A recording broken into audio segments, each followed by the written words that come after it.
I'm Gloria Solomon. I'm the CEO of Preston Group. When my son Brian started getting involved in the development aspect of our business, he's taken on his role as CEO of DBS Developments, which is our development company.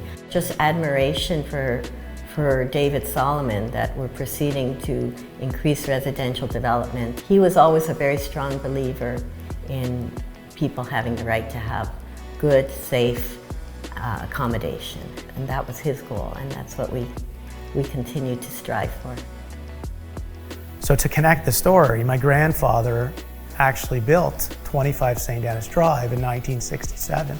The intensification that's just to the south of 25 St. Denis at Metro Park is something that I personally have been working on for the last 5 years with the City of Toronto to try and determine what was the ideal fit for this location. What would be providing the most amount of amenities and resources for the community.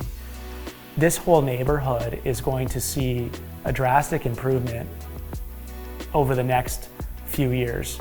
We are paving the way for what I think is going to be an incredible revitalization of this neighborhood. It is just a matter of time, but you will see that more buildings such as this will go up and the neighborhood will evolve into what it once was, which was a very luxurious apartment neighborhood back in the 60s and 70s.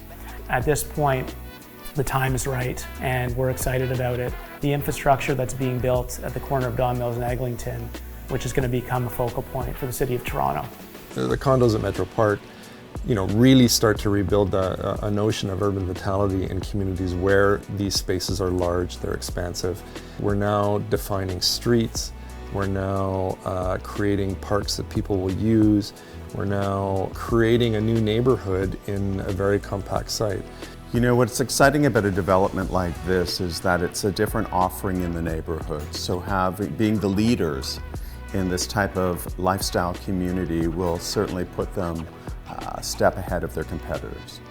Things are really well designed for this space. When I speak to the finishing palette being a neutral base, we're not about creating trends. It's really about creating a backdrop and longevity of a project. So materials and finishes really do speak for long-term commitment by the developer. The materials and finishes in the building are very appropriate for the community. People become the activation or activate each of the interiors based on the background of each space. I think Metro Park is perfectly situated in an area that is very up and coming, exemplified by tons of infrastructure investments happening around it. The value proposition for purchasers will therefore be incredibly high. We're looking at two major LRT stations, the Ontario Line, Relief Line, right across from the Science Centre, which is across from our site. DBS has an extensive, rich history of developing in Toronto for over 50 years. They are now in their third generation, and their third generation is bringing a refreshed approach and new ambition to their development pipeline. We're really excited to work with Brian and the team as we look forward to helping them grow that side of their business and thrive while creating incredible communities in Toronto.